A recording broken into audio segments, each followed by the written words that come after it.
Je m'appelle Karina Delorme. J'ai 58 ans et je suis à la retraite depuis 3 ans. J'ai travaillé comme caissière au marché frais, l'épicerie de Sainte-Colombe-sur-Loing, pendant 26 ans.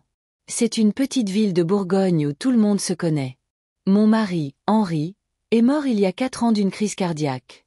Il a été électricien toute sa vie et m'a laissé un joli pécule et une maison dans la rue des Cerisiers. Nous avons eu 2 enfants. Notre fille Valérie, qui avait 32 ans à l'époque, était mariée à Léo Martin et vivait dans un appartement en location.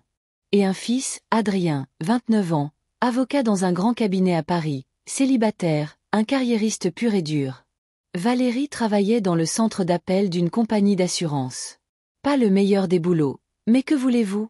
Je vivais seule et j'y étais habituée, même si parfois je me sentais seule dans cette maison vide. La maison était petite, 2 étages avec une façade en bois vert qu'Henri avait peint un an avant de mourir. En bas, il y avait la cuisine, le salon et ma chambre. À l'étage, 2 pièces qui avaient été autrefois les chambres des enfants. Ce samedi-là, j'avais rendez-vous avec Hélène Dubois au café de la mairie. Hélène était ma meilleure amie depuis l'école. Elle avait 61 ans et travaillait à la bibliothèque municipale. Elle faisait partie de ces gens qui vous disent toujours la vérité, même si elle est désagréable. Parfois, c'était agaçant, mais le plus souvent, ça m'aidait. Nous étions amis depuis plus de 40 ans, à travers les mariages, la naissance des enfants et la mort de nos parents. Hélène ne s'était jamais mariée, disant qu'elle n'avait pas rencontré le bon, bien qu'elle ait eu ses admirateurs. Je me souviens que, plus jeune, elle était sortie avec un professeur d'histoire d'une ville voisine, mais ça n'avait pas marché. Le café se trouvait au centre de la ville, à côté de la poste et de la pharmacie. C'était un petit endroit confortable avec des nappes à carreaux et des photos du vieux Sainte-Colombe-sur-Loing sur les murs. Autrefois, c'était un snack qui ne servait que des hamburgers et du café, mais il y a 10 ans, les nouveaux propriétaires l'avaient transformé en un café décent. Hélène était déjà assise à notre table habituelle près de la fenêtre, sirotant son café et lisant le journal local. Elle était impeccable comme toujours. Ses cheveux gris étaient tirés en un chignon décontracté, ses lunettes perchées sur le bout de son nez, et elle portait le même gilet bleu marine qu'elle mettait depuis 5 ans. Autour de son cou pendait une chaîne en or avec une croix, un cadeau de sa défunte mère. « Bonjour, Hélène », dis-je en m'asseyant en face d'elle. « Désolée, je suis en retard. J'avais mis beaucoup de temps à choisir quoi porter. » « Ne t'inquiète pas, ce n'est que 5 minutes. » Elle posa le journal et me regarda attentivement. « Tu es radieuse aujourd'hui. Que s'est-il passé? » En effet, j'avais passé plus de temps que d'habitude à soigner mon apparence ce matin-là. J'avais choisi ma plus belle blouse, une bleu ciel que j'avais achetée l'année dernière pour l'anniversaire de Valérie. J'avais même mis un peu de rouge à lèvres, ce que je ne faisais presque jamais. J'étais de bonne humeur depuis le matin, et je savais pourquoi. Sophie, la serveuse, qui travaillait là depuis 10 ans, s'approcha de notre table. C'était une femme d'âge moyen toujours souriante, même si elle savait que les choses n'allaient pas bien chez elle. Son mari buvait. Et son fils ne trouvait pas de travail après son service militaire. « Le café au lait habituel ?» demanda-t-elle. « Oui, et une part de tarte aux pommes », répondis-je. « Et un autre café pour moi », ajouta Hélène. « Et je prendrai aussi une part de tarte. C'est samedi. On peut se le permettre. » Quand Sophie s'éloigna, je me penchai vers Hélène et baissai la voix. « Tu te souviens que je t'ai parlé du projet que je préparais pour Valérie? » « Bien sûr, je me souviens. L'appartement pour elle et ceux. Comment s'appelle-t-il déjà? » « Léo. Je suis allée voir l'avancement des rénovations hier. Hélène, c'était incroyable. Ils ont presque fini. Les sols sont magnifiques. Un vrai parquet en bois. La cuisine a de nouveaux appareils, un réfrigérateur, une cuisinière, un lave-vaisselle. La salle de bain a une douche et de nouveaux sanitaires. Il y a 2 chambres, une grande d'environ 15 mètres carrés, et l'autre plus petite, peut-être pour les enfants un jour. Les fenêtres sont orientées au sud, donc il y a du soleil toute la journée. Et il y a un balcon, petit mais agréable. Hélène hocha la tête, mais ses yeux trahissaient une certaine inquiétude. Elle enleva ses lunettes et les essuya avec une serviette, comme elle le faisait toujours quand elle réfléchissait à quelque chose. « Combien tout cela t'a-t-il coûté? » 120 000 € pour l'appartement, plus 20 000 pour la rénovation. Mais ça en vaut la peine. Valérie sera si heureuse. Elle ne se doute de rien. Tu imagines son excitation quand je lui montrerai les clés? Karina, dit Hélène, en posant délicatement sa tasse sur la soucoupe. Tu es sûr que c'est une bonne idée? Je veux dire, de ne pas lui en parler à l'avance. Peut-être devrais-tu en discuter avec elle d'abord. Non, non, c'est une surprise, dis-je en agitant la main. Elle a toujours rêvé d'avoir son propre chez-soi. Tu sais à quel point c'est difficile pour eux de payer un loyer? La propriétaire augmente le loyer tous les mois et l'appartement est vieux. Les radiateurs ne fonctionnent pas bien en hiver. Valérie se plaint de devoir parfois porter plusieurs pulls à la maison. Et en été, il n'y a pas de climatisation, donc c'est étouffant. Le toit fuit quand il pleut fort. Il paie 800 € par mois pour ce taudis. Sophie apporta nos commandes. La tarte avait l'air délicieuse avec une croûte dorée et un arôme de cannelle. J'en coupai un morceau et commençai à mâcher, pensant à quel point tout serait merveilleux. Les ouvriers disent que ce sera prêt dans un mois. Continuai-je. 1 mois et demi au plus. Ils finissent de peindre les murs et de poser le carrelage dans la salle de bain. Le carrelage est magnifique, couleur crème avec un motif doré. J'ai hâte de le montrer à Valérie. Elle va être sous le choc. J'espère que ce sera un choc positif, murmura Hélène. Que veux-tu dire? Rien. Rien. C'est juste que parfois les surprises sont inattendues, pas seulement pour ceux qui les préparent. Je ne compris pas ce qu'elle voulait dire, mais je décidai de ne pas insister. Hélène pouvait être parfois trop prudente. Elle ne s'était jamais mariée et n'avait pas d'enfant, alors elle ne comprenait pas toujours ce que signifiait être mère. Tu sais, j'ai toujours rêvé de donner à mes enfants plus que ce que j'ai eu, dis-je. Henri et moi avons grandi dans la pauvreté. Mes parents louaient un studio en sous-sol, et chez Henri, ils étaient 8 enfants. Nous nous sommes jurés que nos enfants auraient une vie meilleure. Et vous avez réussi. Adrien est un avocat à succès. Valérie a un travail et un mari. Mais ce n'est pas suffisant. Regarde Adrien. Il vit à Paris dans un bel appartement et gagne bien sa vie. Et Valérie, elle est coincée dans cette location, joignant à peine les deux bouts. Ce n'est pas juste. Peut-être est-elle responsable de ses propres problèmes. Que veux-tu dire? Eh bien, elle a choisi Léo. Il travaille dans un entrepôt et ne gagne pas beaucoup d'argent. Elle aurait pu trouver quelqu'un avec plus de perspectives d'avenir. Hélène, m'exclamai-je, indignée. Elle s'est mariée par amour, pas pour l'argent. Léo est un bon gars. Il n'a juste pas eu les mêmes opportunités qu'Adrien. D'accord, d'accord. Hélène leva les mains. Je ne voulais pas te vexer. Je pense juste que les enfants adultes devraient résoudre leurs propres problèmes et que les mères devraient aider quand elles le peuvent.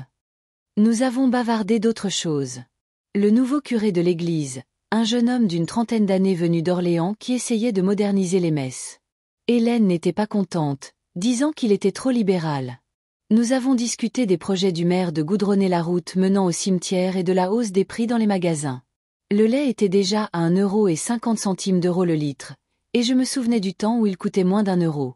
Hélène me parla des nouveaux livres arrivés à la bibliothèque. Les gens s'intéressaient surtout aux romans policiers et aux romans d'amour.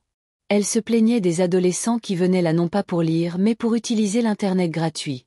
Ils restaient des heures à jouer à des jeux et à écouter de la musique avec leurs écouteurs. La bibliothèque était un lieu de calme et de réflexion, soupira-t-elle. Maintenant, c'est comme un cybercafé. Au moins, les jeunes y vont, objectai-je. Mieux vaut qu'ils soient à la bibliothèque que de traîner dans les rues. Peut-être que tu as raison. Je racontai à Hélène comment j'avais réparé le robinet de la cuisine la semaine dernière. J'avais dû appeler un plombier et j'avais payé 150 € pour une demi-heure de travail. Henri aurait pu le faire lui-même. C'était un bricoleur. Depuis sa mort, toutes les réparations ménagères étaient devenues des dépenses sérieuses. Tu aurais dû m'appeler, dit Hélène. Mon voisin Franck sait réparer les robinets. Il t'aurait fait payer un prix symbolique. Je le ferai la prochaine fois. À la table voisine, un couple de personnes âgées que j'avais vu à l'église. Le mari lisait le journal et sa femme tricotait quelque chose de rose. Ils buvaient leur café en silence, échangeant occasionnellement quelques mots. Je me demandais à quoi ils pensaient. Ils étaient probablement ensemble depuis 40 ans et trouvaient encore des choses à se dire. Bon, je dois y aller, dis-je en regardant ma montre. Je veux passer à l'épicerie avant qu'elle ne ferme. On se voit à l'église dimanche. Bien sûr. Et Karina? Hélène posa sa main sur mon épaule. Sois prudente avec cette surprise. Tout le monde n'aime pas qu'on décide pour eux. Que veux-tu dire? Rien de particulier. Pense juste à comment tu réagirais si quelqu'un t'achetait un appartement sans te demander ton avis. Je serais ravie. Peut-être, peut-être pas. Je payais notre commande, 12 € et un pourboire, fis la bise à Hélène et quittai le café. Il faisait assez frais pour octobre, mais le soleil brillait. Les feuilles des arbres avaient jauni, et certaines étaient déjà tombées. Je décidai de marcher jusqu'au magasin au lieu de prendre la voiture. C'était bon pour ma santé et j'étais de bonne humeur. Je descendis la grande rue, saluant de la tête les connaissances que je croisais. Il y avait Madame Connor qui promenait son vieux labrador Baxter, qui pouvait à peine bouger ses pattes. Il y avait Monsieur Davis qui peignait sa clôture, travaillant lentement et avec soin. Un samedi typique dans une petite ville. Je croisai une jeune mère avec une poussette. Elle avait l'air fatiguée. Son bébé pleurait et elle berçait la poussette en lui murmurant des mots doux. Je tournai dans la rue des Ormes où se trouvait le marché frais. C'était un endroit familier où j'avais passé la majeure partie de ma vie d'adulte. C'est là, près de l'arrêt de bus, qu'une femme m'interpella. Karina Delorme. Je me retournai et vis Isabelle Morin, une femme d'une quarantaine d'années qui vivait dans le même quartier que Valérie. Nous n'étions pas très proches, mais nous nous croisions parfois au magasin ou dans la rue. Isabelle travaillait dans une banque comme conseillère clientèle. Je crois qu'elle avait 2 adolescents et un mari plombier. Ils semblaient former une famille heureuse, avec une maison soignée et une voiture neuve. « Bonjour, Isabelle, dis-je. Comment vas-tu? » « Bien, merci, dit-elle en se rapprochant. Et je remarquai qu'elle avait l'air un peu embarrassée. « Écoute, Karina, je voulais te parler de Valérie. » « Qu'y a-t-il à son sujet? » « Eh bien, tu sais, nous habitons à côté et... » Elle regarda autour d'elle comme si elle avait peur que quelqu'un l'écoute. Ils ont fait une fête avant-hier soir. C'était assez bruyant. De la musique tard dans la nuit, des rires, des cris. Je ne voulais pas m'en mêler, mais les voisins ont commencé à se plaindre. Une fête? Fus-je surprise. Quoi? Ils n'ont pas le droit de s'amuser un peu? Bien sûr que si. Isabelle tripota la lanière de son sac. Mais le fait est qu'ils étaient, eh bien, assez ivres. Valérie et Léo et quelques autres personnes. Valérie est même tombée dans le jardin en montant dans sa voiture. Léo tenait à peine debout. Et un de leurs invités. Il faisait ses besoins juste à côté de la clôture, à la vue de tout le monde. Je sentis quelque chose de froid se nouer dans ma poitrine. Isabelle, tu es sûre que c'était eux? Peut-être que tu t'es trompée. Karina, j'habite en face. Je les ai vus de mes propres yeux. Ils parlaient fort et il était clair qu'ils avaient beaucoup bu. Valérie criait quelque chose à propos de son travail en utilisant des gros mots. Et Léo, il essayait de démarrer la voiture, mais il n'y arrivait pas. Les clés n'arrêtaient pas de tomber. Mais Valérie ne boit presque jamais, objectai-je. Elle prend peut-être un verre de vin au dîner parfois, mais c'est tout. Peut-être qu'elle ne buvait pas avant. Mais maintenant. Isabelle secoua la tête. Karina, je ne veux pas faire de commérage. J'ai juste pensé que tu devrais savoir. Ce n'est pas la première fois. La semaine dernière, il y a eu quelque chose de similaire, mais pas aussi bruyant. Que veux-tu dire par pas la première fois? Eh bien, ils organisent ces réunions plus souvent. Chaque vendredi ou samedi, des gens viennent, mettent de la musique, boivent. Généralement jusqu'à minuit, parfois plus tard. Leur propriétaire n'est pas contente non plus. Je l'ai vu se disputer avec eux. Merci, dis-je, bien que je ne me sente pas du tout reconnaissante. Je suis désolée de te dire ça, mais j'ai pensé, tu es une mère. Tu devrais savoir ce qui se passe. Isabelle hocha la tête et continua son chemin vers l'arrêt de bus, tandis que je restais là, sur le trottoir, essayant de digérer ce que j'avais entendu. Non, ce ne pouvait pas être vrai. Valérie n'était pas une alcoolique. C'était une fille responsable. Elle avait un travail. Elle était mariée. Peut-être qu'il y avait vraiment eu une fête. Peut-être qu'ils avaient bu quelques verres avec des amis, mais c'était tout. Isabelle avait pu exagérer. Les gens aiment faire des montagnes d'une taupinière, surtout dans les petites villes où il n'y a pas beaucoup de distractions. Mais quelque chose dans ce qu'elle avait dit sonnait vrai. Isabelle n'était pas du genre à inventer des ragots. Elle travaillait dans une banque, une femme sérieuse, mère de 2 enfants. Pourquoi mentirait-elle? J'ai acheté le strict nécessaire au magasin. Du lait, du pain, des œufs, quelques légumes pour une salade. J'y avais travaillé si longtemps que je connaissais tous les rayons par cœur. La nouvelle fille à la caisse, Émilie, environ 20 ans, me sourit et me demanda comment j'allais.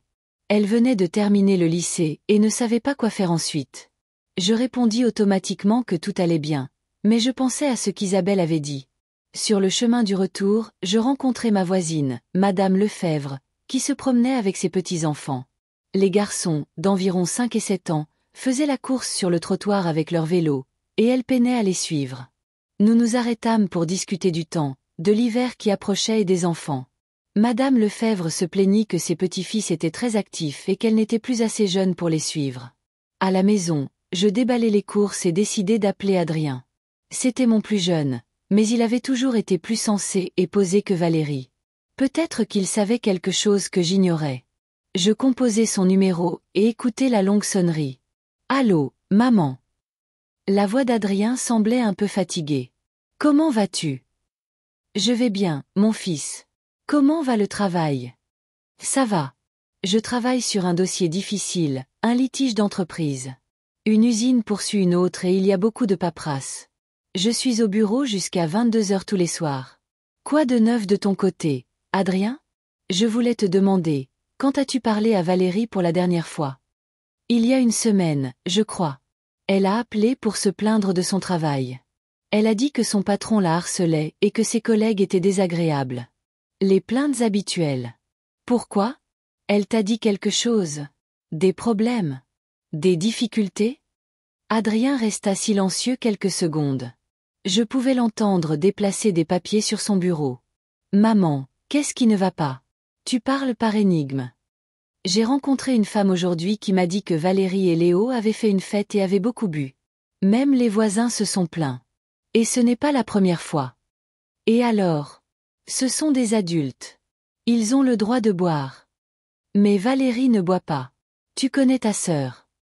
Maman, la voix d'Adrien s'adoucit. Je ne sais pas ce qui s'est passé, mais si les voisins se sont plaints, ça a dû être bruyant. Peut-être qu'ils fêtaient juste quelque chose.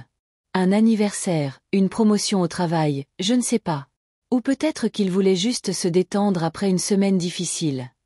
Tu penses que je m'inquiète pour rien ?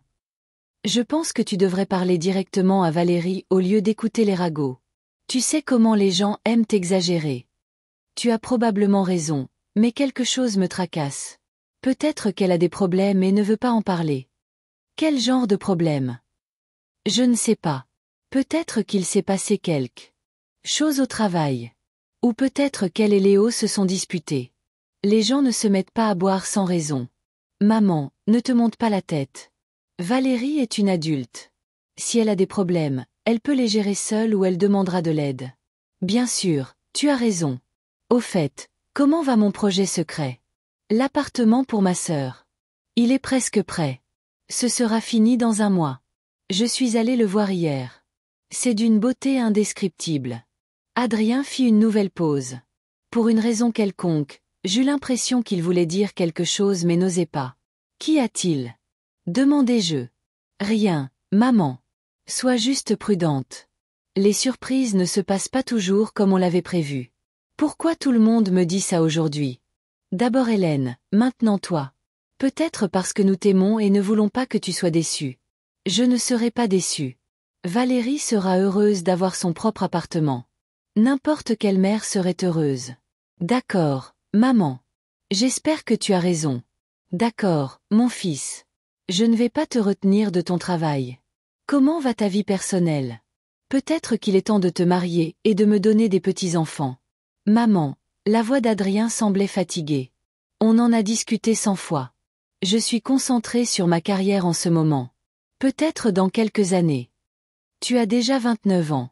N'attends pas trop longtemps. Je sais. Écoute, je dois vraiment retourner au travail. J'ai une réunion avec un client demain et je dois me préparer. D'accord, appelle-moi si quelque chose se passe et ne t'inquiète pas pour les ragots. Bien sûr. Je t'aime, maman. Moi aussi, je t'aime. Je raccrochai et m'assis dans un fauteuil près de la fenêtre. Il commençait à faire nuit dehors, même s'il n'était que 18h30. L'automne était définitivement là. J'allumai la télé, mais ne pus me concentrer sur le programme. C'était une sorte d'émission de cuisine, et l'animateur préparait une tarte à la citrouille. Mes pensées revenaient sans cesse à ma conversation avec Isabelle. Valérie s'était-elle vraiment mise à boire? Mais pourquoi? Elle avait un travail, un mari, et ils vivaient plutôt bien. C'est vrai, ils étaient toujours à court d'argent, mais c'était normal pour une jeune famille. Peut-être était-ce parce qu'elle se sentait comme une ratée par rapport à son frère. Adrien avait fait carrière, vivait dans une grande ville et gagnait bien sa vie. Et elle était coincée dans une petite ville, travaillant dans un centre d'appel, louant un appartement pourri. Mais bientôt, tout allait changer. Quand je lui montrerai le nouvel appartement, elle réalisera que je me soucie d'elle, qu'elle est importante pour moi aussi. Peut-être qu'alors elle arrêtera de boire, si elle boit vraiment. Ou peut-être que tout allait bien, et qu'Isabelle avait juste exagéré.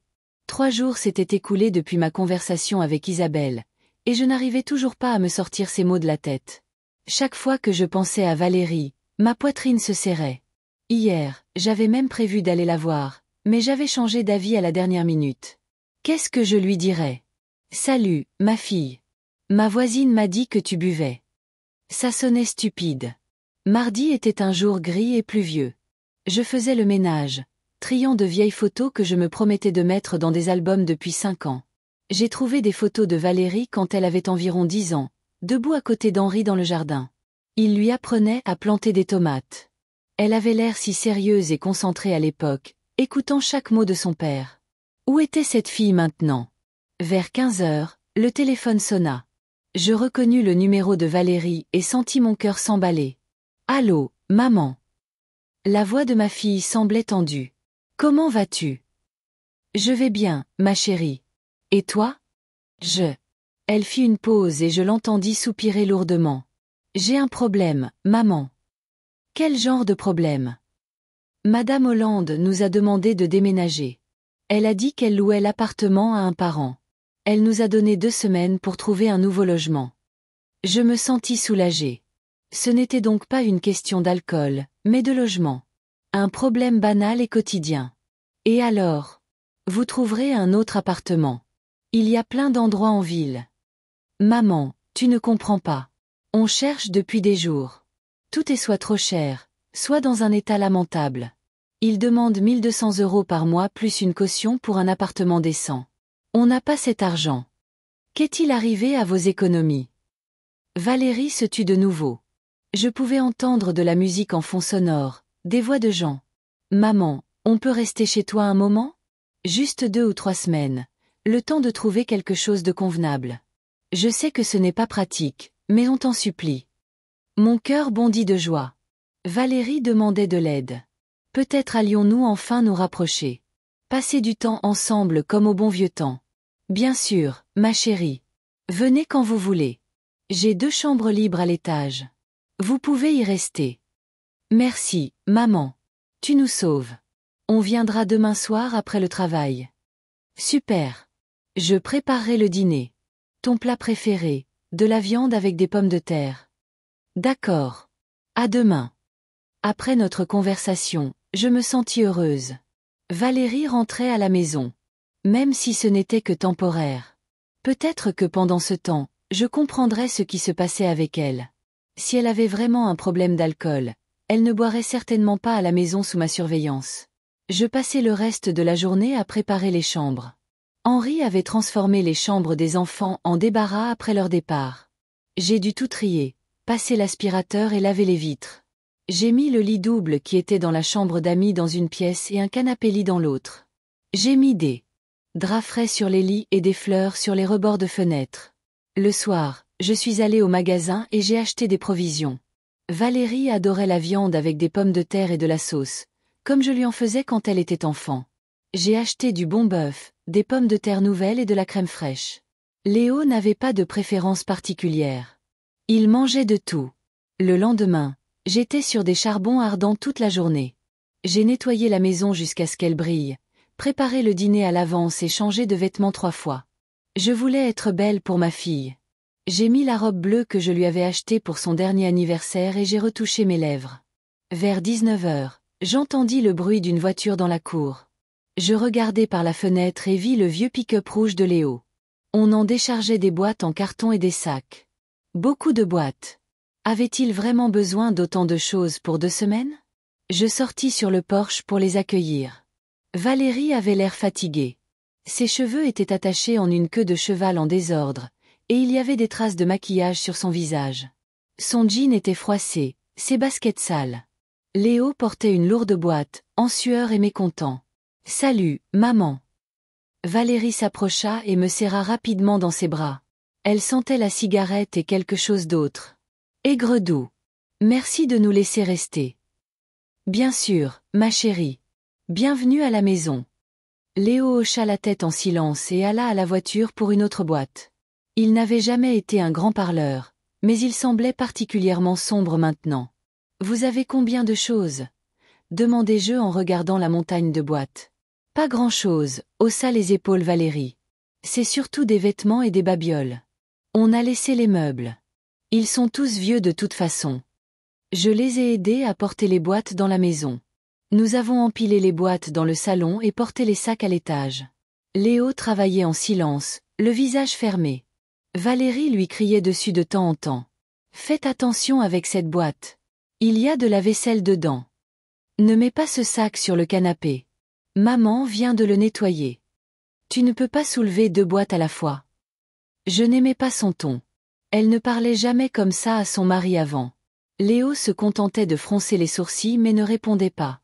Quand tout fut dans la maison, je les appelai à table. « Asseyez-vous. J'ai fait le dîner.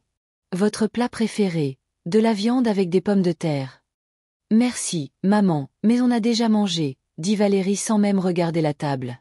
« On s'est arrêté au McDo en chemin. »« Mais j'ai cuisiné spécialement pour vous, » dis-je, contrarié. « Je suis désolée.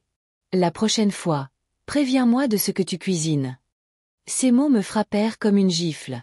J'avais préparé son plat préféré, j'avais fait tant d'efforts, et elle n'y goûtait même pas. « D'accord, » dis-je doucement. « Je vais le mettre au frigo. »« Léo, tu as apporté les bières ?»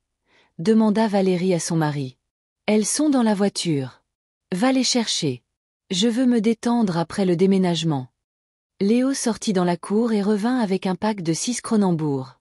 Ils s'assirent dans le salon, allumèrent la télé et ouvrirent chacun une canette. « Tu en veux une ?» Valérie me tendit une canette. « Non, merci. Je ne bois pas de bière. »« Tu devrais. C'est relaxant. » Je m'assis avec eux, essayant d'engager la conversation. Je posais des questions sur le travail et les projets pour l'avenir. Valérie répondait par monosyllabes, accordant plus d'attention à la télé et à sa bière.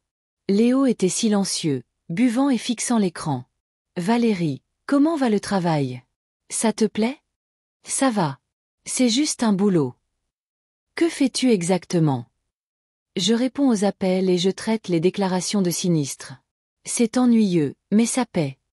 Une chance de promotion. Maman, c'est un centre d'appel, pas une multinationale. Le maximum que je peux espérer, c'est opératrice senior. C'est 50 € de plus par mois. Peut-être que tu devrais chercher quelque chose de mieux. Oh. Il n'y a rien dans notre ville à part des magasins et des usines. La colère perçait dans sa voix. Je réalisais qu'il valait mieux changer de sujet. D'accord, ne parlons pas de ça. Parle-moi de Madame Hollande. Pourquoi vous a-t-elle expulsés? Elle a dit qu'un parent avait besoin de l'appartement, mais je pense qu'elle nous cherchait des noises. À quel sujet? Juste des broutilles. Elle se plaignait que la musique était trop forte, qu'il y avait des déchets dans la cour, une vieille acariâtre typique. La musique était vraiment forte. Qu'est-ce que tu veux dire par forte? C'était de la musique normale. Les gens ont le droit de se détendre. Bien sûr, mais tes voisins ont aussi le droit à la tranquillité. Maman, de quel côté es-tu? J'essaie juste de comprendre la situation. La situation est simple. La vieille a décidé de nous chasser, c'est tout. Pendant ce temps, Léo finit sa première canette de bière et en ouvrit une deuxième. Valérie fit de même. Je l'ai regardé et me sentis mal à l'aise. Allait-il vraiment boire tout le pack? Peut-être que ça suffit pour aujourd'hui, suggérai-je prudemment. Vous devez travailler demain. Maman, on est des adultes, dit Valérie sèchement. On peut décider nous-mêmes de la quantité à boire. Je ne voulais pas te vexer. Je suis juste inquiète. Ne t'inquiète pas, on n'est pas des alcooliques. Le mot alcoolique sonnait particulièrement dur. C'était comme si elle se défendait d'une accusation que personne n'avait formulée. Vers 22 heures, ils montèrent à l'étage pour trier leurs affaires.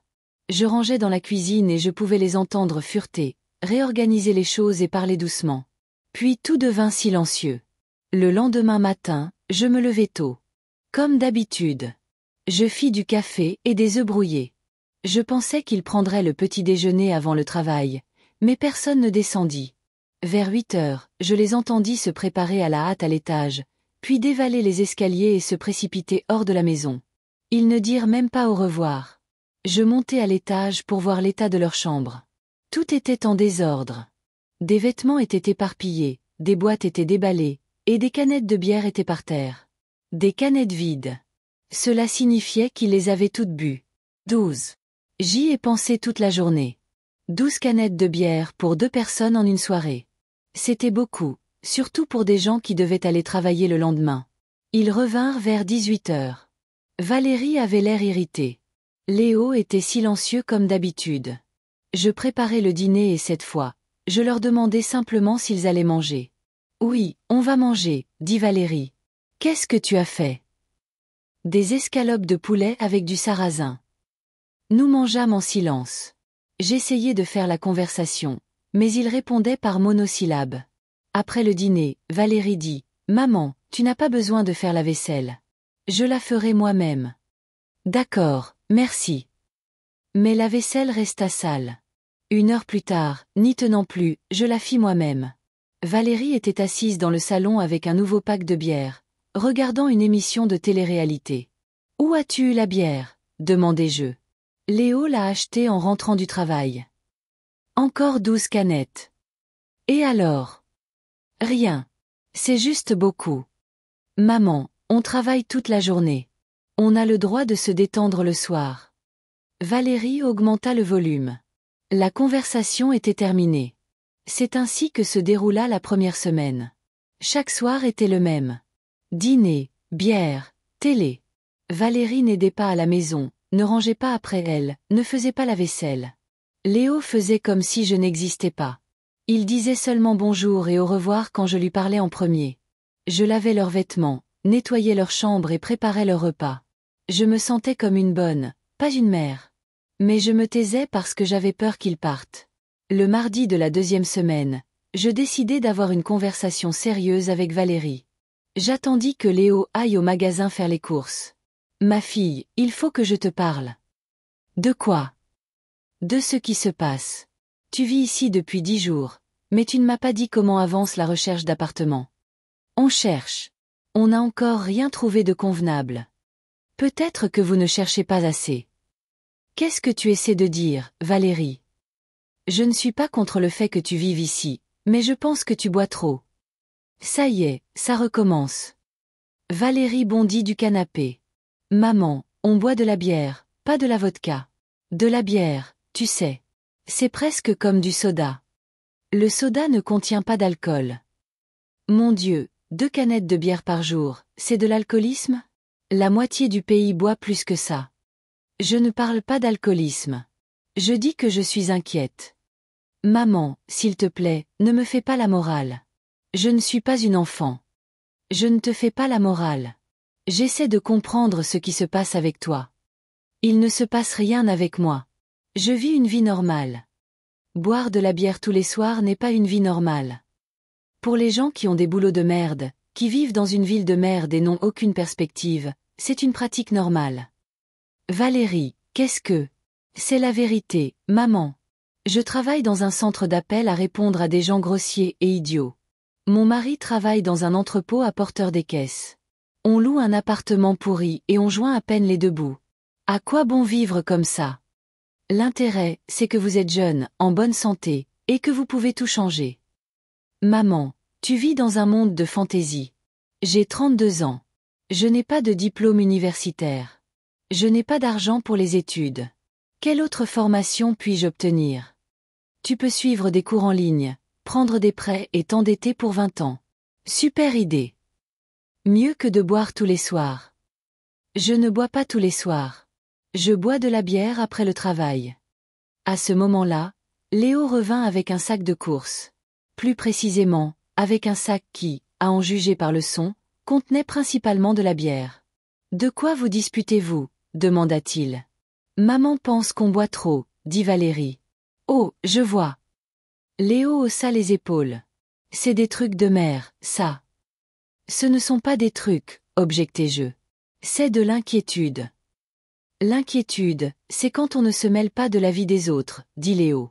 C'étaient les mots les plus longs que je l'ai jamais entendu prononcer. « Maman, dit Valérie, si tu n'aimes pas notre façon de vivre, on peut déménager. On trouvera une chambre dans un motel. Je ne veux pas que vous déménagiez. Je veux que vous. » Je ne savais pas comment finir la phrase. Que quoi? Que vous soyez heureux. On est heureux. Léo ouvrit le réfrigérateur et sortit une bière. Valérie prit la canette de sa main. « Tu en veux une ?» me demanda-t-elle. « Non. Tu devrais essayer. Peut-être que tu réaliseras qu'il n'y a rien de mal à ça. » Ils s'assirent dans le salon et allumèrent la télé. Je restai dans la cuisine, me sentant vaincue. J'avais essayé de parler à ma fille à cœur ouvert, mais rien n'y faisait. Elle ne voulait pas écouter. Elle ne voulait pas comprendre. Peut-être que j'exagérais vraiment. Peut-être que 3 canettes de bière par jour étaient normales pour leur âge. Mais quelque chose en moi me disait que ce n'était pas le cas. Que ma fille était en train de changer, et pas pour le mieux. Elle était autrefois joyeuse, sociable, intéressée par la vie. Maintenant, il semblait que tout ce qui l'intéressait, c'était la bière et la télé. Peut-être que quand je lui montrerai l'appartement, tout changera. Peut-être qu'elle réalisera que la vie peut être différente, qu'elle a une chance de repartir à zéro. Mais d'abord, je devais survivre. En attendant, je me sentais comme une étrangère dans ma propre maison. À la fin de la 2e semaine, je m'étais habituée à la nouvelle routine. Chaque matin, Valérie et Léo prenaient leur petit déjeuner en silence, s'ils le prenaient, et partaient travailler. Je nettoyais après eux, faisais la lessive et préparais le dîner. Le soir, ils rentraient, mangeaient ce que j'avais préparé et s'asseyaient dans le salon avec une bière. La télé, les canettes de bière, des réponses d'un mot à mes tentatives de conversation. Je me sentais comme une servante dans ma propre maison, mais je me taisais. J'avais peur qu'ils partent et que je me retrouve à nouveau seule. Vendredi matin, Gloria Fournier, mon ancienne collègue du magasin, m'appela. Elle avait 2 ans de plus que moi et avait travaillé au rayon boucherie jusqu'à sa retraite. Nous étions amies depuis que nos enfants étaient petits. « Karina, ma chère, comment vas-tu » La voix de Gloria semblait joyeuse, mais je pouvais y déceler de la fatigue. « Je vais bien, Gloria. Et toi ?»« Tu sais, pas si bien. Je suis allée chez le médecin hier et il m'a dit que je devais me faire opérer du genou. Je suis si inquiète. Je suis seule à la maison et il n'y a personne pour m'aider. Que s'est-il passé ? C'est cette satanée arthrose. Mon genou est enflé et me fait terriblement mal. Le médecin dit que j'ai besoin d'une prothèse. Je me demandais si tu pouvais passer demain. On pourrait parler comme au bon vieux temps. J'ai vraiment envie de partager ça avec quelqu'un. » Gloria vivait à Auxerre, à 1 heure de route de notre ville. Son mari était mort il y a 5 ans et ses enfants vivaient dans d'autres régions. Elle était aussi seule que moi. « Bien sûr, je viendrai, dis-je sans hésiter. À quelle heure ça t'arrange ? Viens le matin vers 10 heures. Je ferai ton gâteau au citron préféré. Super. À demain. » J'étais contente d'avoir l'occasion de m'éloigner de l'atmosphère tendue de la maison. Valérie et Léo ne demandèrent même pas où j'allais. Ils hochèrent simplement la tête quand je dis que je serais partie toute la journée. Je me levai tôt le samedi matin et préparai le petit déjeuner pour tout le monde. Valérie et Léo dormaient encore. Je laissai un mot dans la cuisine. Je vais chez Gloria. Je rentrerai tard. Il y a à manger dans le frigo. Je mis ma plus belle robe, pris un sac avec des cadeaux pour Gloria et montai en voiture. Le trajet jusqu'à Auxerre dura un peu plus d'1 heure. J'appréciais la conduite, écoutant la radio et regardant le paysage automnal. Les feuilles étaient dorées et rouges, et l'air était frais. Pour la première fois en 2 semaines, je me sentis libre. Gloria m'accueillit à la porte. Elle avait vraiment mauvaise mine. Elle s'appuyait sur une canne, le visage creusé par la douleur, mais elle souriait sincèrement. « Karina, je suis si contente de te voir. Entre, entre. » Sa maison était petite mais confortable. Ça sentait le gâteau au citron et le café. Nous nous assîmes dans le salon où il y avait des photos de sa famille, de ses enfants et de ses petits-enfants. « Raconte-moi, comment vas-tu? Comment vont les enfants ?»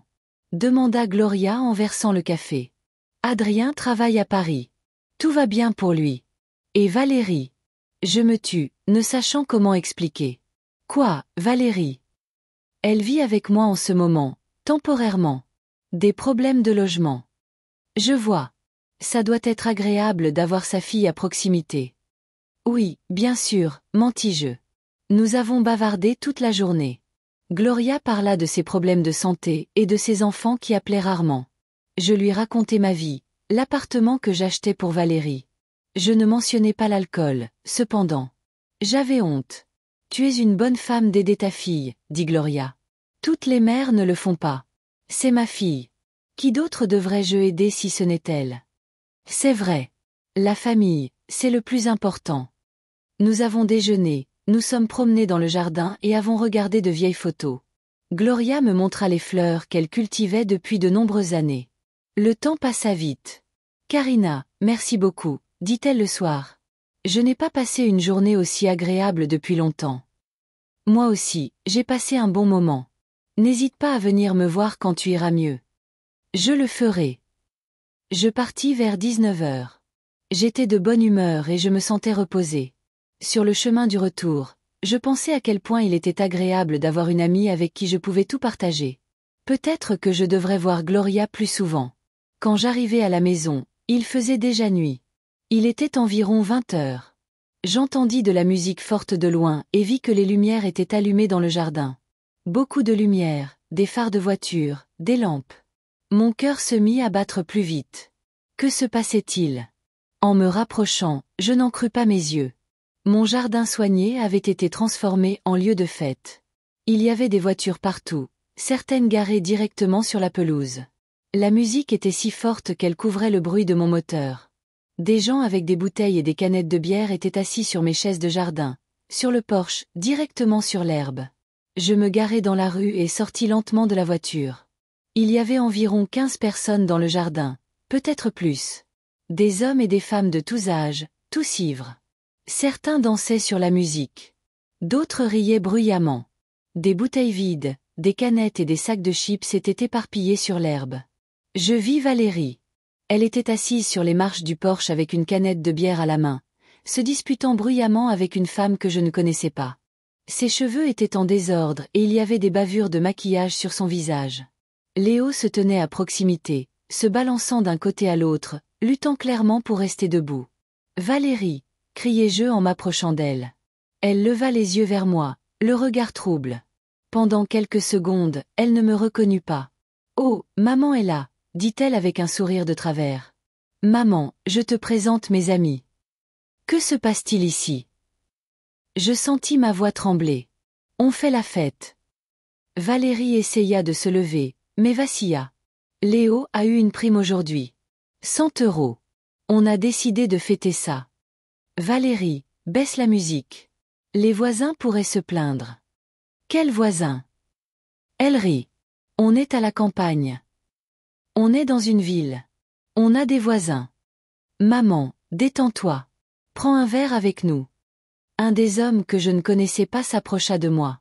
Il avait environ 40 ans, une barbe de 3 jours. Il sentait l'alcool et la cigarette. Vous devez être Karina, dit-il. Valérie m'a parlé de vous. C'est une nana cool. Excusez-moi, qui êtes-vous? Rick. Je travaille avec Léo. C'est un super gars, votre gendre. Écoutez, il est tard. Peut-être qu'on devrait arrêter. Arrêter. Rick rit. On vient de commencer. La nuit est jeune. La musique continuait de retentir. Je m'approchai de la chaîne hi-fi, qui était posée sur la table à côté d'une pile de bouteilles, et j'essayai de baisser le volume, mais un type m'arrêta. « Hé, touche pas à la musique !» cria-t-il. « On danse. » « C'est ma maison, dis-je fermement. Et je vous demande de baisser le volume. »« Ta maison. » Le type me regarda avec un sourire narquois. « Où est-ce que ton nom est écrit ?» Plusieurs personnes rirent. Je sentis que je rougissais d'humiliation. Valérie, dis à tes amis qu'il est temps de partir.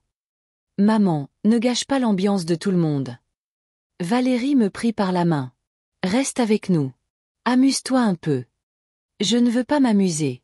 Je veux que ça se termine. Ça y est, marmonna une femme. Maman est là. À ce moment-là, je vis mon voisin, monsieur Mercier, s'approcher de la clôture. C'était un homme âgé qui vivait seul dans la maison à ma droite. Il avait l'air en colère. Karina, cria-t-il. Que se passe-t-il ici? Monsieur Mercier, je viens d'arriver. Je vais tout ranger tout de suite. Cette musique joue depuis 3 heures. Ma femme ne peut pas dormir. Elle a des problèmes de cœur. Je comprends. Je vais la baisser maintenant. Mais le même type qui m'avait empêché d'éteindre la musique intervint. Quel est le problème, le vieux? Tu n'aimes pas la bonne musique? Cria-t-il à monsieur Mercier. Jeune homme, il est 21 heures. Les gens essaient de se reposer. On n'est pas des gens, nous. Le type rit. On a le droit de se reposer aussi. Pas ici. C'est un quartier résidentiel. Rentre chez toi, le vieux. Monsieur Mercier serra les poings. Je vais t'appeler les gendarmes. Vas-y. Le type prit la bouteille vide et la jeta vers la clôture. Vas-y, appelle-les. La bouteille se brisa sur les pierres près des pieds de monsieur Mercier. Il sursauta en arrière. Qu'est-ce que vous faites? Criai-je. On s'amuse, répondit le garçon en riant. Plusieurs autres voisins s'approchèrent de la clôture.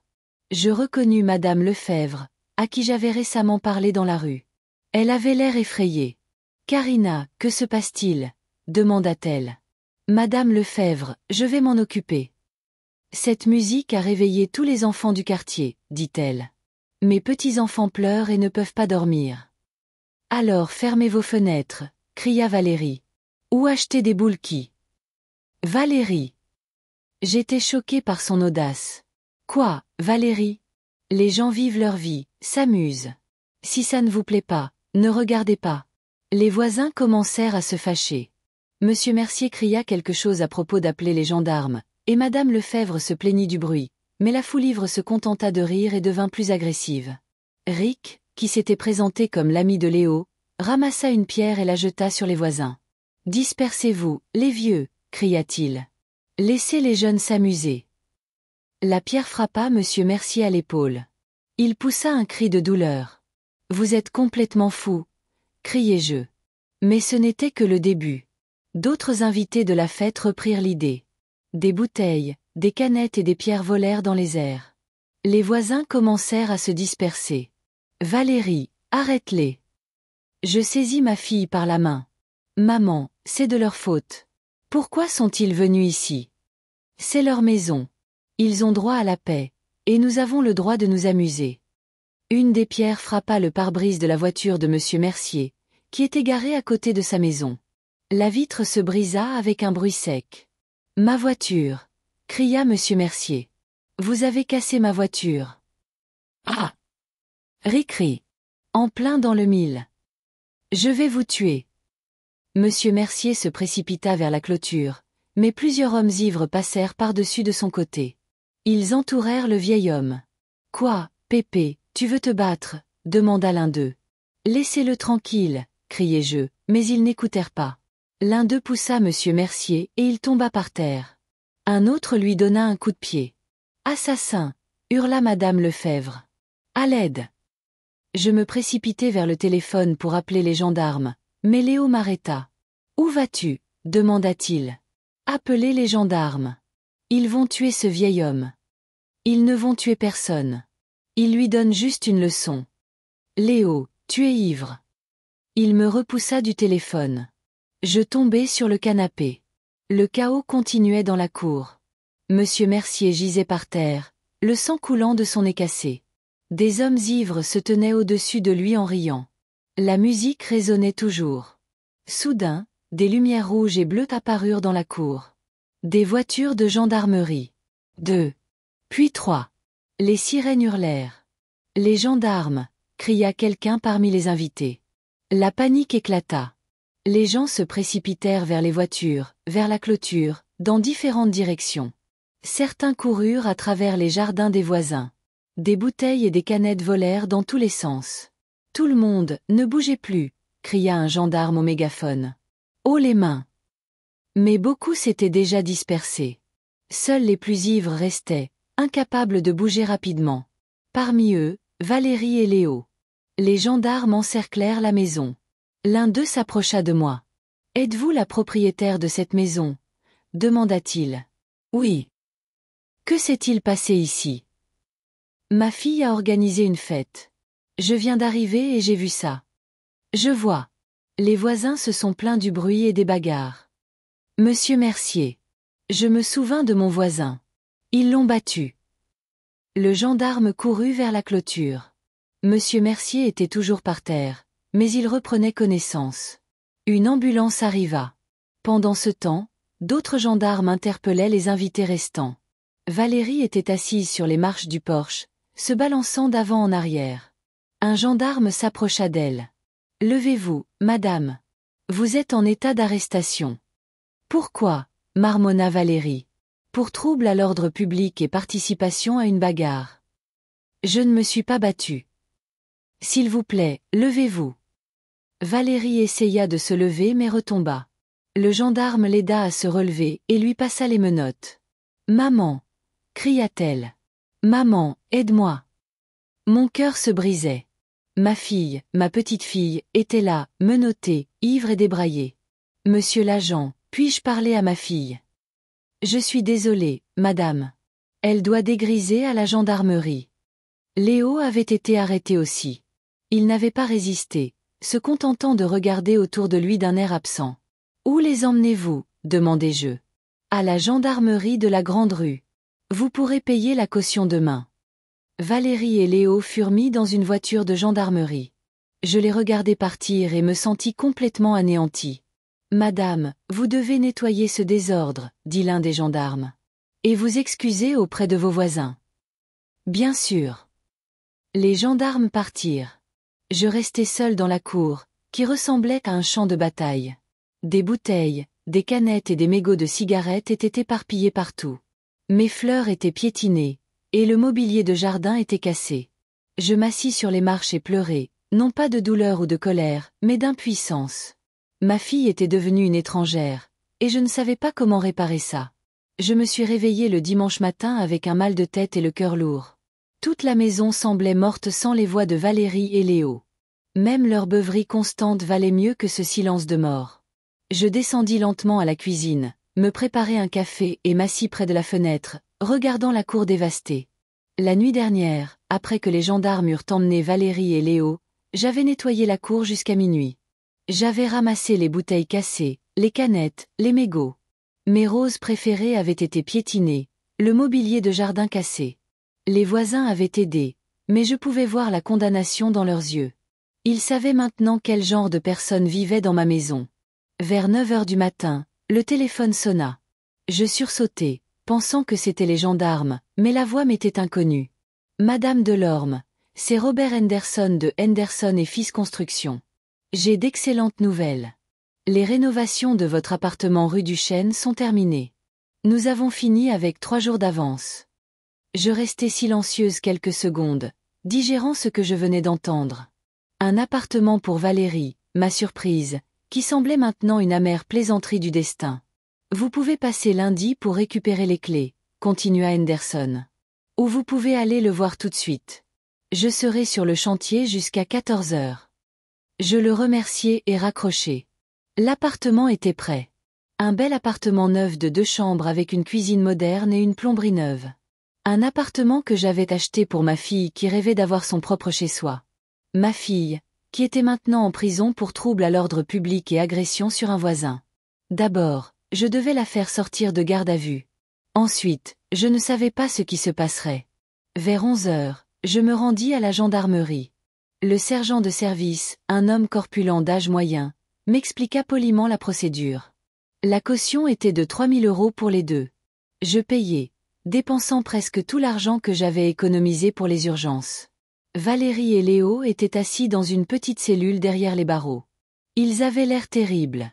Leurs cheveux étaient en désordre, leurs vêtements froissés et leurs visages enflés. Valérie se tenait la tête, souffrant clairement d'une gueule de bois.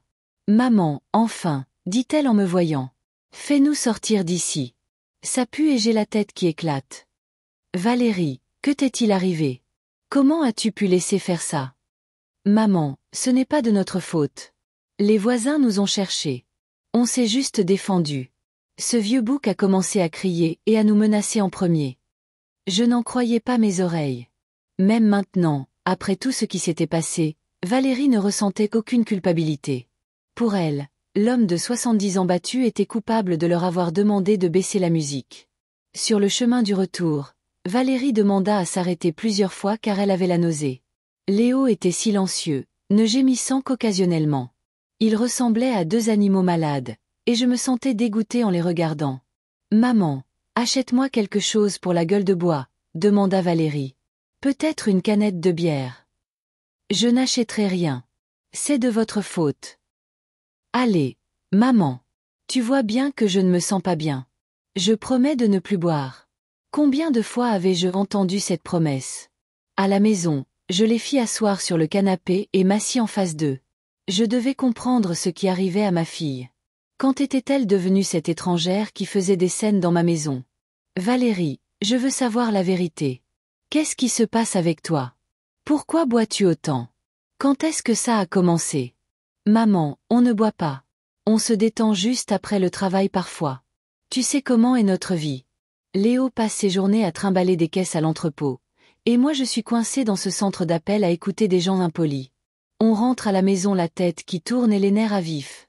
La bière nous aide à nous détendre. Mais pas tous les jours. Et pas 2 packs de 6. Qu'est-ce qu'il y a de mal à ça? On travaille toute la journée comme des chiens. On a le droit de se détendre. D'autres prennent de la drogue. Nous, on boit juste de la bière. Valérie, 6 canettes de bière par jour, c'est une dépendance. Quelle dépendance? C'est n'importe quoi. J'arrêterai si je veux. Mais pourquoi? C'est la seule chose qui illumine nos vies de merde. Je regardais ma fille et réalisais avec horreur qu'elle ne voyait vraiment pas le problème. Pour elle, l'ivresse quotidienne était normale. Et la bagarre d'hier n'était qu'un malentendu. D'accord, disons que la bière est une petite chose, mais hier, tes amis ont battu un vieil homme. Ils ont brisé une vitre de voiture. Les gendarmes ont fait un rapport. Monsieur Mercier est à l'hôpital. Nos amis? Ce ne sont pas nos amis.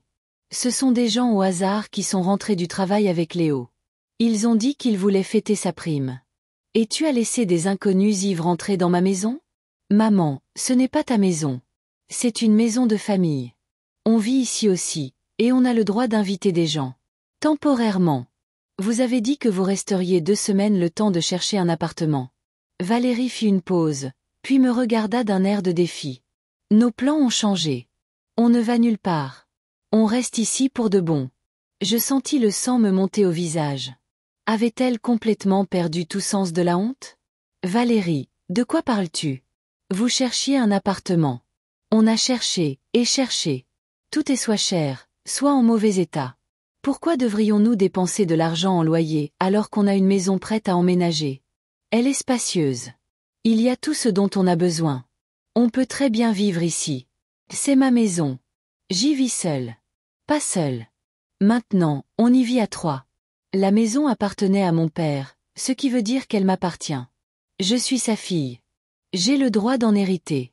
Valérie, tous les papiers sont à mon nom. Ton père m'a laissé la maison. Alors on changera les papiers.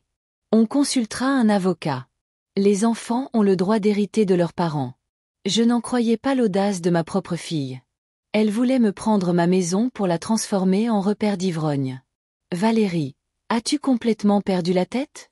Tu veux mettre ta propre mère à la porte de sa maison? Personne ne te met à la porte. On vivra tous ensemble. La maison est grande. Il y a assez de place pour tout le monde. On aidera aux tâches ménagères et on paiera les charges.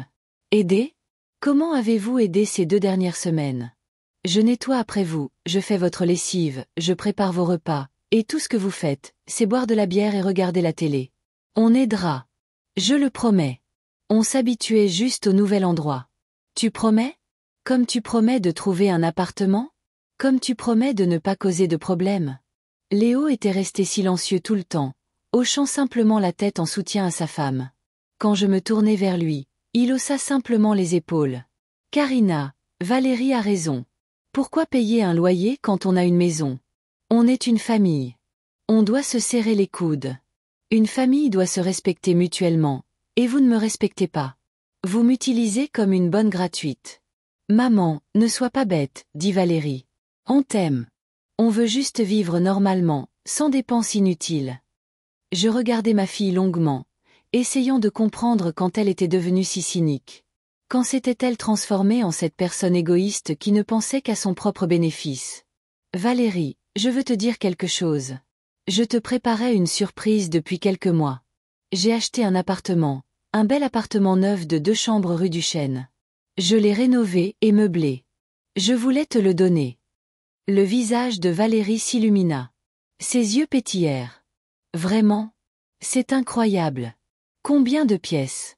Dans quel quartier? Je peux le voir? J'ai dépensé 140 000 euros. Toutes mes économies. Mais après hier, j'ai changé d'avis. Je ne veux pas te le donner. Comment ça, tu ne veux pas me le donner? La voix de Valérie devint sèche. Ça veut dire que tu n'es pas prête pour ton propre logement. Tu as transformé ma maison en décharge. Qu'est-ce que tu vas faire de ton appartement? Maman, c'est complètement différent. Ce sera notre propre appartement. On sera des locataires responsables. Comme vous étiez responsable chez Madame Hollande. Elle vous a mis dehors pour comportement tapageur. Maman, donne-nous une chance. On va changer. Plus de fêtes. Plus d'alcool. Il est trop tard, Valérie. L'appartement est à moi. Je déménage. Déménager? Pourquoi as-tu besoin d'un nouvel appartement? Parce que je ne peux plus vivre avec vous. Vous êtes devenus des étrangers pour moi. Maman, on est tes enfants, ta famille. Tu ne peux pas gâcher notre relation à cause d'une mauvaise fête. Valérie, ce n'est pas une question d'une seule fête. Le problème, c'est que vous êtes devenus des alcooliques. Vous ne travaillez pas sur vous-même. Vous ne voulez pas changer. Tout ce que vous voulez, c'est boire et vivre à mes crochets. On n'est pas des alcooliques. On boit de la bière, pas de la vodka. Si tu ne peux pas passer une journée sans alcool, tu es un alcoolique. Peu importe que ce soit de la bière ou de la vodka. Je peux. Je peux vivre sans bière. Tu veux que j'arrête de boire pendant une semaine? Je veux que tu ne boives plus jamais. Je veux que tu trouves un travail dont tu n'aies pas honte. Je veux que tu respectes ta mère et la maison où tu as grandi.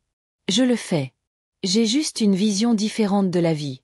Ta vision de la vie, c'est l'ivresse quotidienne et le tapage. Ce n'est pas une vie. C'est de la dégradation. Je me levai du canapé et montai faire mes valises. La décision vint naturellement. Je ne pouvais plus rester dans la même maison que des gens qui ne me respectaient plus. Valérie courut après moi, me suppliant de rester. Elle promit de changer, de trouver un travail, d'arrêter de boire, mais je ne croyais plus à ses paroles. Elle m'avait menti trop de fois. Je sortis une valise du placard et commençai à ranger mes vêtements. Les choses les plus nécessaires, des documents, des photographies. Valérie se tenait dans l'embrasure de la porte en pleurant, mais je l'ignorais. Maman, je ne comprends pas pourquoi tu fais ça. On peut s'arranger. Je trouverai un meilleur travail. On paiera les charges. On aidera à la maison. Valérie, il est trop tard. Pendant 2 mois, j'ai espéré que tu changerais. Je te préparais une surprise, rêvant de la façon dont nous vivrions heureux ensemble. Au lieu de ça, j'ai eu une maison saccagée et la honte devant les voisins. Maman, donne-nous une autre chance. Une dernière chance. Je t'ai déjà donné une dernière chance quand j'ai accepté que tu vives ici. Je fermai la valise et la descendis. Léo était assis sur le canapé à regarder la télé, comme si de rien n'était. Cela me convainquit que j'avais pris la bonne décision. Valérie, il y a assez de nourriture dans la maison pour quelques jours. Les charges sont payées pour 1 mois d'avance.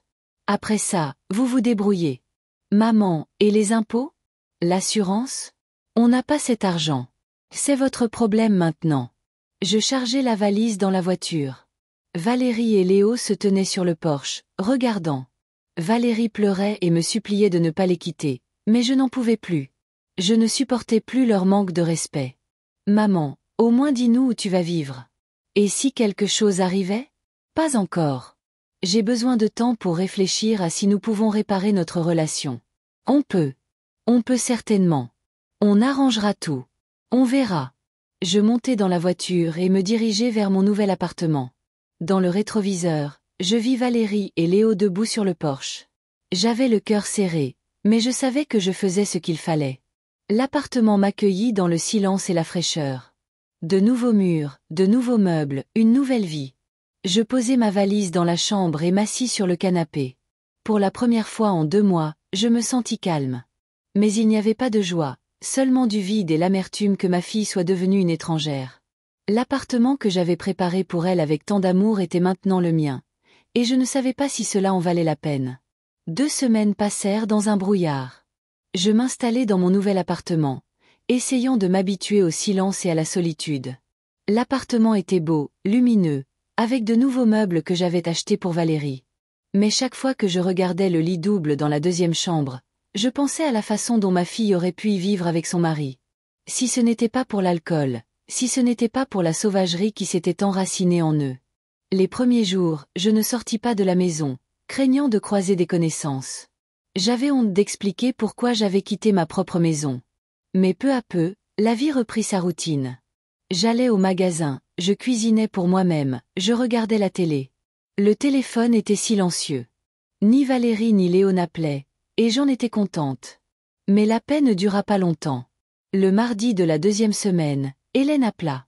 Elle semblait alarmée. « Karina, où es-tu ? J'ai appelé chez toi, mais personne ne répond. J'ai déménagé, Hélène. Je vis ailleurs maintenant. Tu as déménagé ? Où ? Que s'est-il passé ? » Je lui racontai toute l'histoire de l'arrestation de Valérie et Léo. De leurs exigences de rester dans la maison pour toujours. De ma décision de partir. Hélène écouta en silence, prononçant occasionnellement « Oh mon Dieu, Karina, c'est terrible. Ma pauvre. Ce que tu as dû endurer. Hélène, que se passe-t-il à la maison en ce moment ? Le sais-tu ? Je le sais.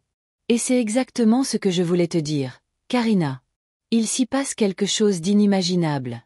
Chaque jour, il y a de la musique, des cris, des fêtes d'ivrogne. Les voisins sont sous le choc. Chaque jour ? Chaque jour. Monsieur Mercier, Dieu merci, est sorti de l'hôpital, mais il a dit qu'il portait plainte, et Madame Lefebvre va se plaindre à la mairie. Les gens ne supportent plus ce chaos. Et les gendarmes ? Les gendarmes sont venus 3 fois ces 2 dernières semaines, mais ils ne peuvent pas monter la garde là-bas en permanence. Ils dressent des procès-verbaux, infligent des amendes, et le lendemain, c'est la même chose. Mon cœur se serra. Ma maison, que j'aimais tant, où j'avais passé la moitié de ma vie, était devenue un repère. Des voisins avec qui j'avais vécu en paix pendant 20 ans me considéraient maintenant comme la cause de tous leurs ennuis. Hélène, que dois-je faire ? Je ne peux pas les laisser détruire tout le quartier. Karina, c'est ta maison. Tu as le droit de les expulser, d'appeler les gendarmes et de les faire expulser pour trouble à l'ordre public. Je ne peux pas. C'est ma fille. Si elle se fait arrêter à nouveau, elle ira en prison pour longtemps. Et si elle ne se fait pas arrêter, elle ruinera ta maison. Les voisins disent que les fenêtres ont été brisées, la porte est cassée et la cour est jonchée d'ordures. Les fenêtres sont brisées. Dans ma maison ? Oui, il y a eu une bagarre dans la cour hier. Des hommes ivres se sont battus et quelqu'un a jeté une bouteille par la fenêtre. La vitre a volé en éclats. Je me couvris le visage de mes mains. Ma belle maison, qu'Henri gardait en parfait état, qui était notre fierté et notre joie, se transformait en ruine. Karina, tu dois faire quelque chose. Si ce n'est pas pour toi, alors pour tes voisins. Les gens ont peur de sortir. Je comprends, mais je ne sais pas quoi faire. Il n'y a qu'une seule personne qui puisse influencer Valérie. Adrien. Appelle ton fils et dis-lui tout. Peut-être qu'il trouvera un moyen de raisonner sa sœur. Après avoir parlé à Hélène, je fis les 100 pas dans l'appartement pendant un long moment, pensant qu'Hélène avait raison. Je devais appeler Adrien. Mais comment dire à mon fils que sa sœur était devenue alcoolique et détruisait la maison familiale ? Le soir, je composai enfin le numéro d'Adrien. Il répondit tout de suite, la voix fatiguée. « Allô, maman. Comment vas-tu ? Je n'ai pas appelé depuis un moment. Adrien, il faut que je te parle. Sérieusement. Qu'y a-t-il ? Quelque chose ne va pas avec Valérie ? Oui, c'est Valérie, et pas seulement elle. Mon fils, je ne sais pas comment l'expliquer. La situation est très compliquée. Maman, tu me fais peur. Dis-moi franchement. Et je lui racontai tout. L'alcoolisme de Valérie et Léo, les bagarres dans la cour, l'arrestation, leurs exigences de rester dans la maison pour toujours, comment j'avais été forcée de quitter ma propre maison. Adrien écouta en silence, ne posant que quelques questions de clarification de temps en temps. « Maman, pourquoi ne m'as-tu pas dit avant ? Je serais venue et j'aurais aidé à résoudre le problème. J'espérais pouvoir m'en sortir seule. Je pensais que Valérie se ressaisirait. Que se passe-t-il à la maison maintenant ? C'est l'enfer. Chaque jour, il y a de l'alcool, des bagarres et du tapage. Les voisins sont sous le choc. Les gendarmes viennent, mais ça n'aide pas. Que vas-tu faire ? Je ne sais pas. Hélène dit qu'on devrait appeler les gendarmes et les faire expulser. Mais je ne peux pas. C'est ta sœur. Maman, Valérie est une adulte. Elle a choisi cette vie pour elle-même. Tu n'as pas à supporter son comportement. Mais si elle se fait arrêter ? Si elle va en prison ? Peut-être que ce sera bon pour elle. Un électrochoc qui la fera réfléchir à sa vie. Adrien, je ne peux pas. C'est ma fille. Je ne peux pas envoyer ma propre fille en prison. Alors, que suggères-tu ? Je ne sais pas. Peut-être que tu pourrais lui parler. Tu es son frère. Peut-être qu'elle t'écoutera. Maman, je lui ai parlé 100 fois. Elle n'écoute pas. Elle pense qu'elle fait ce qu'il faut.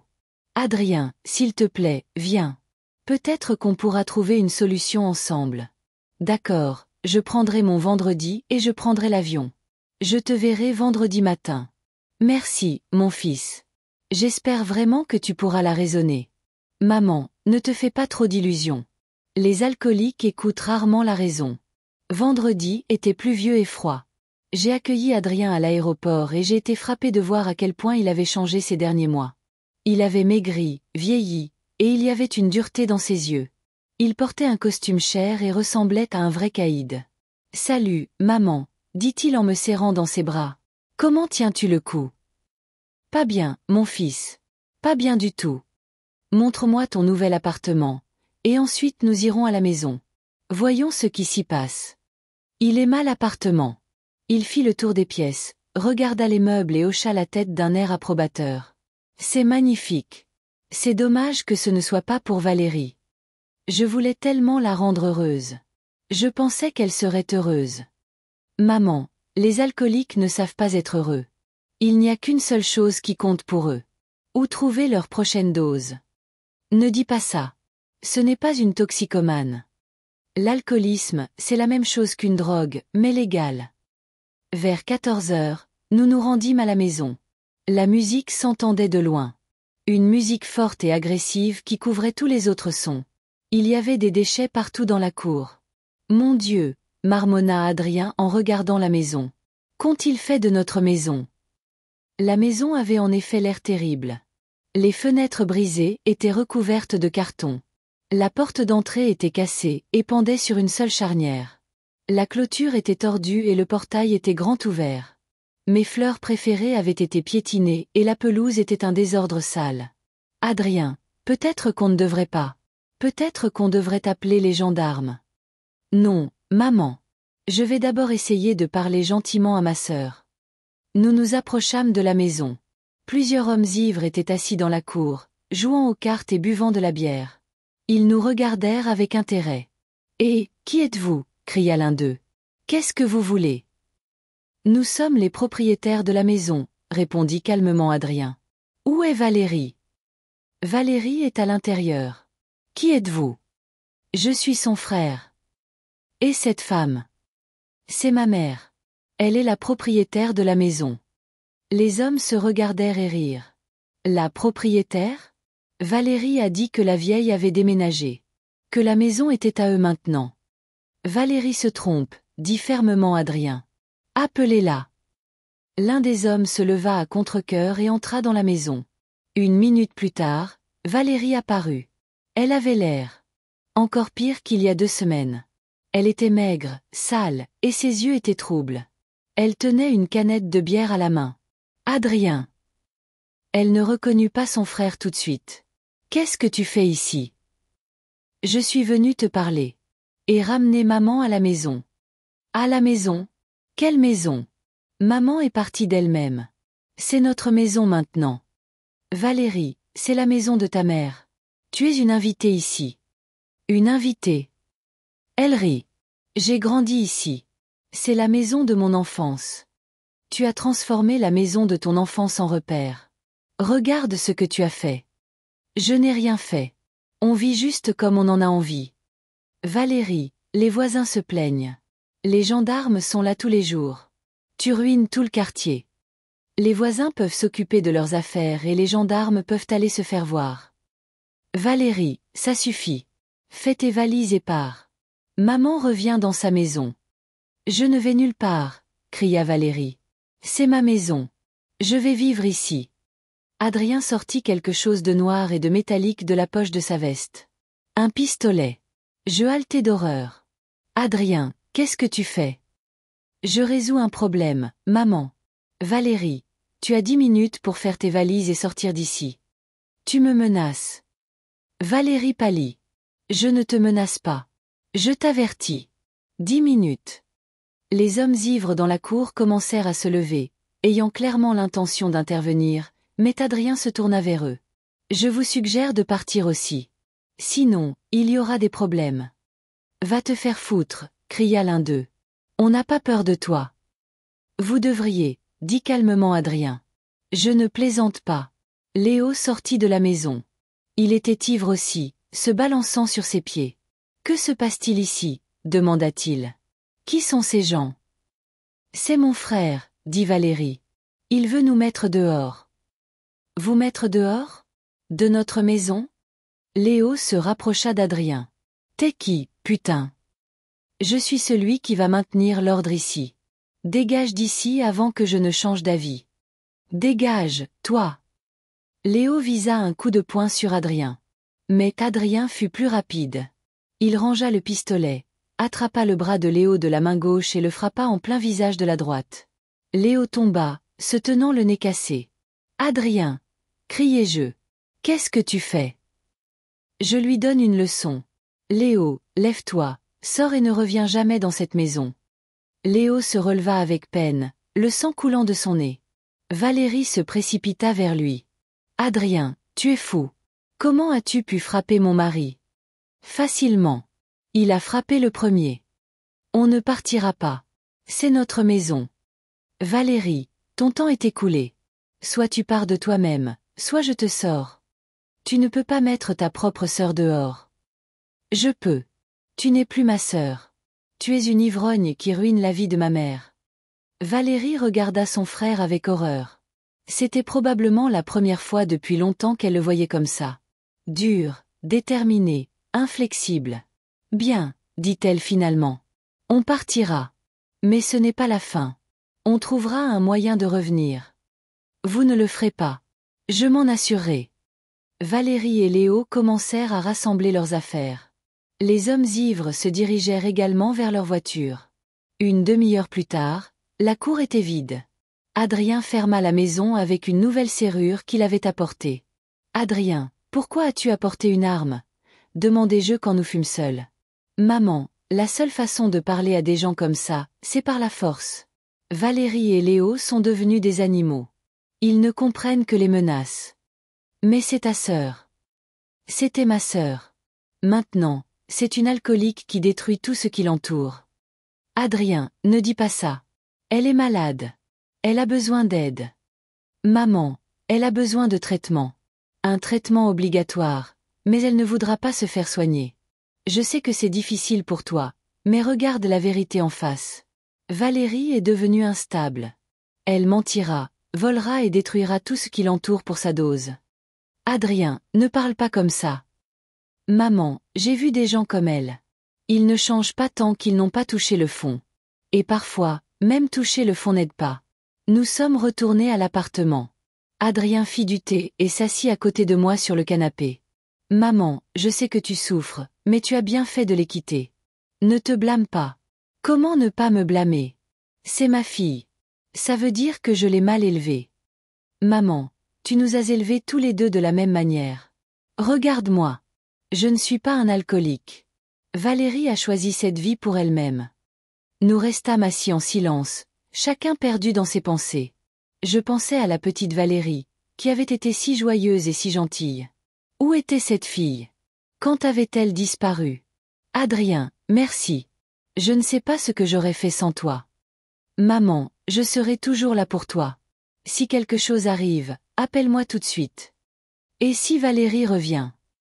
Elle ne reviendra pas. Je vais mettre une alarme sur la maison. Si elle essaie d'entrer par effraction, les gendarmes viendront. Adrien, et si elle veut juste parler? Maman, si elle veut parler, elle peut appeler. Mais je ne la laisserai pas entrer dans la maison tant qu'elle ne se sera pas fait aider. D'accord, dis-je. Tu as probablement raison. Mais mon cœur me faisait mal. Quelque part dans cette ville, ma fille errait, malade, perdue et seule. Et je ne pouvais rien faire pour l'aider, car elle ne voulait pas d'aide. Maman, ne te culpabilise pas. Tu as fait tout ce que tu pouvais. Maintenant, c'est à elle de jouer. Je sais, mais ça fait toujours mal. Ça passera. Ça passera avec le temps. Adrien resta avec moi pour le week-end, m'aida à ranger l'appartement et installa de nouvelles serrures sur la maison. Le dimanche, il repartit pour Paris, promettant de venir plus souvent. Je restais seule avec ma douleur et mon espoir. La douleur d'avoir perdu ma fille et l'espoir qu'un jour, elle se ressaisirait et reviendrait. Mais pour l'instant, tout ce que je pouvais faire, c'était attendre. Je songeais à la possibilité de vendre la maison, mais dans tous les cas, ma fille n'y vivrait plus.